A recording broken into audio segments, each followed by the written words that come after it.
Hello, and welcome to String Training. This week we will cover an arrangement of A Hard Day's Night by the Beatles. Let's first cover the chords. We're going to do the verse, which is a G grip, using our third and fourth fingers down here on strings 1 and 2 in the 3rd fret. Now these two fingers are going to remain planted as we move through the 3 different chord grips in the verse. So we have a G. Move these fingers down, fingers 1 and 2. Now we have a C9. Return to the G. We're halfway through the verse. Move these fingers down yet again, but we're going to go a little bit further, create an F. F6-9 chord actually. And then we return back to the G. So I'm going to put all these chords together doing 2 different rhythms. I'll be doing a couple half notes and then whole notes, meaning 1, 2, 3, 4, 1, 2, 2, 3, 4, 1, 2, 3, 4. All right, you would repeat, and that would give you the entire verse. All right, moving on to the chorus.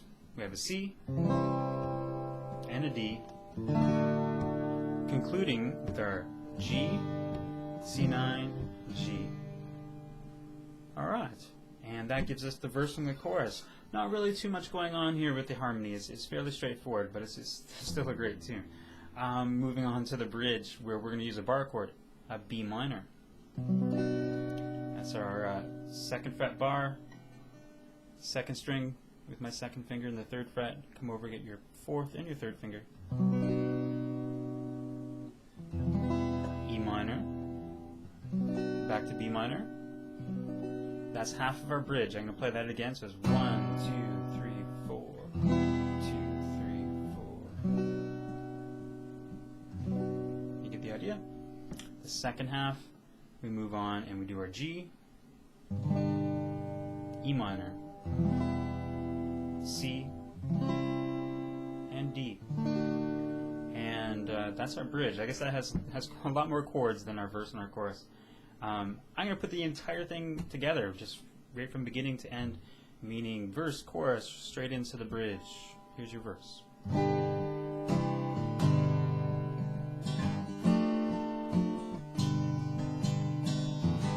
So repeating the verse here. Moving on to the chorus. And here comes our bridge.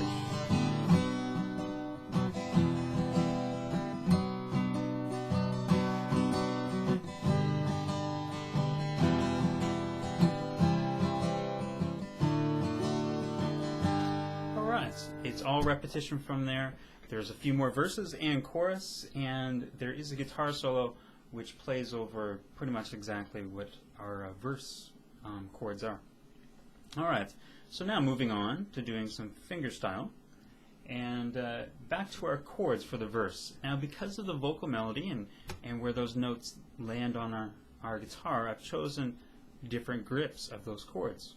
So now I'm going to place my 3rd finger up on the top here to get my G chord, and my 4th finger provides the melody note that's going to occur on string number 2. So that's the 3rd fret. Now I'm just going to play that melody. Now that's all the first measure into the 2nd measure. I mean, if we can recall those chords, that's going to go G, C9, G. And with my hand over here, I played my thumb, playing the root notes, going from G down to C and back up. And my fingers played strings 2, 3, and 4 with that melody on string number 2.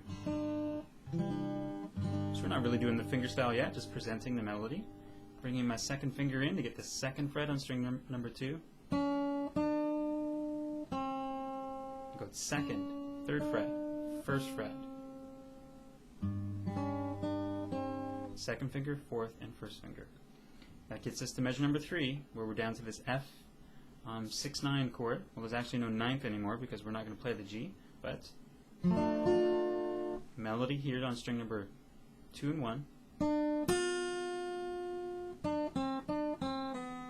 And that would conclude our melody. That was the 3rd fret, 1st fret. I'm going to play the entire melody for the verse.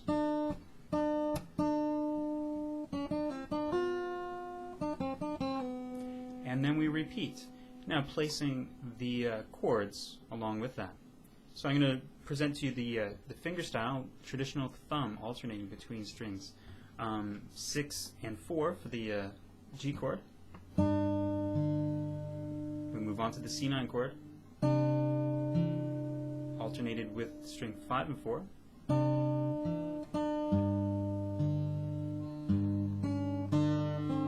And notice in that second measure, my thumb on that G chord alternating strings 6 and 4. I came in, I got that vocal melody right near the end of the measure. There it is again. Moving on to our F chord, bring that third finger down. And here we're going to be alternating between strings 4 and 3 with our thumb. Looking at the tablature, the notes are in blue or black, and the melody's in red. So if the note is the darker color, please play it with your thumb. There it is.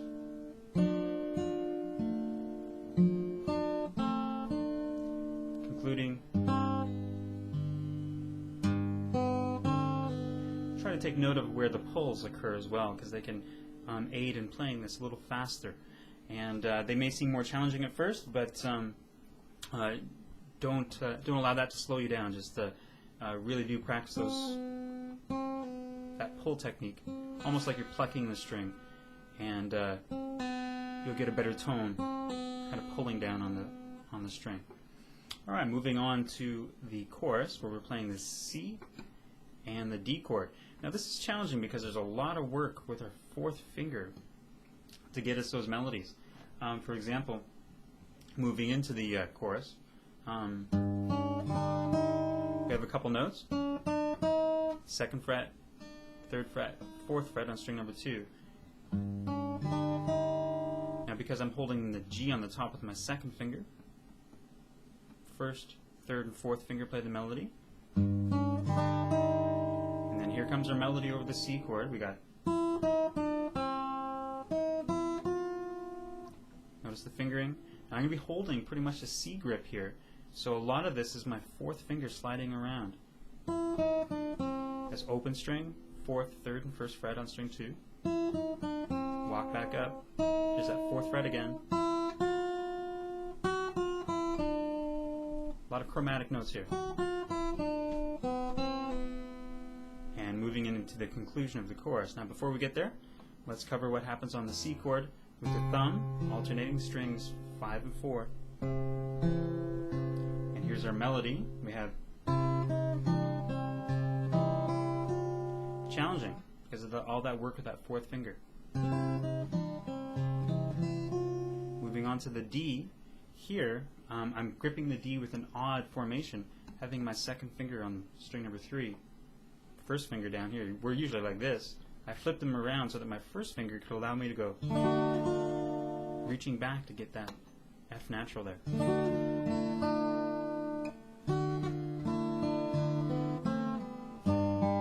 Moving on to the conclusion of the chorus. Here's our melody. 3rd fret, open string 3, 3rd fret again.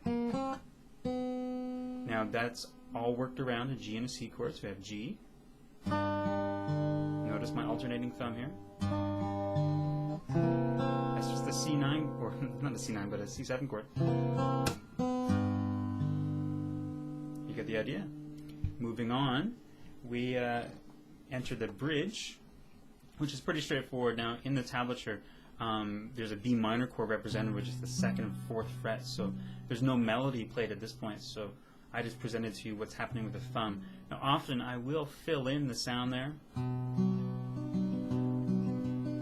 just random alternating between the thumbs with my index and middle fingers down on strings 3 and 4. But that, that thumb remains consistent. The filling out the chord or the harmony with when there's nothing there, it actually happens quite often, but I don't notate it very often because it can make the arrangement look cluttered and hard to read when that filler is just that. It's just to fill in the sound, which can be important of course, but you should really just focus your attention on the melody and the harmony. And then the filler actually will probably come a little bit more naturally as you progress through. But let's get back to this bridge. Nothing happening, as I mentioned, over the B minor. We get to E minor. Our melody on string number 1, 3rd fret, 2nd fret, as I'm doing a pull to that 2nd fret, the F sharp. Another pull. After I play the F sharp again, I reach up, get the G, pull to the open string, onto the B minor chord. Now over the E minor chord previously, I would have alternated strings 6 and strings 4. And again, right here, there's lots of time we could fill in this B minor chord if you chose to do so. But let's move on to more melody. 2nd string and 1st string, both of those melody notes are inside this chord. And we get to the G chord. Nothing happening melodically there, it's just alternating the bass notes. E minor comes up. Very, very similar melody. Over the C, I move on. Very similar to creating a C major chord like this with my 1st and 3rd fingers, which is a common grip, but I move the 3rd finger down so that I can get strings 1, 2, and 3. And getting that A on the top of this chord, the 5th fret, to this formation of the D chord where, again, I've got this melody note on string number 1. And then we're back. We do more verse and chorus. Not much remaining. We have the solo, simple melody over top of the verse chord progression. So we have the.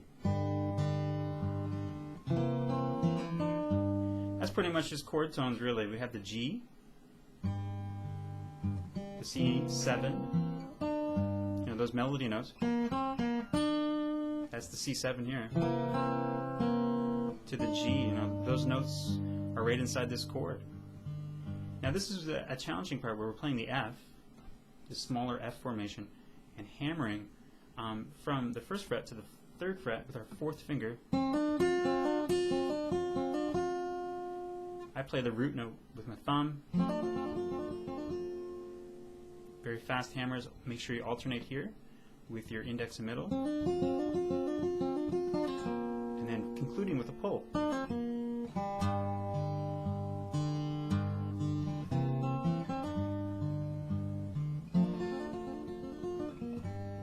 Okay, I think there's only one thing left, and that is our outro, the final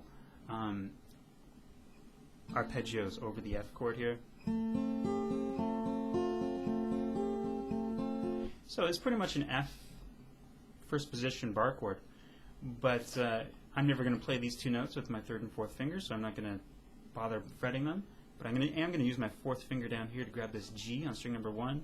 The arpeggio is going to go index, middle, A, middle. That's on strings 3, 2, 1, 2. Release that pinky, alternate back and forth. And that concludes the arrangement. Now, that's all done with a traditional finger style or a thumb style approach. And you could, if you so wanted to, you could add in the bass and the snare. But it doesn't really need it. The arrangement's very good sounding the way it is. Now, if you are going to take that approach, backtrack to how I presented the chords the very first time when I just gave you just strumming through. And that's how you should start with the bass and the snare in this arrangement, is strumming through with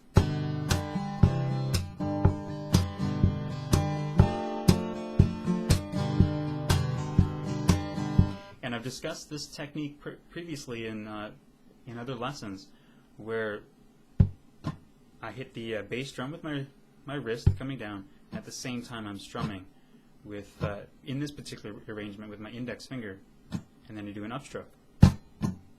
That's half of it. The other half is the snare drum, where I bring my thumb down on the top couple strings here, and there's a strum at the same time as well.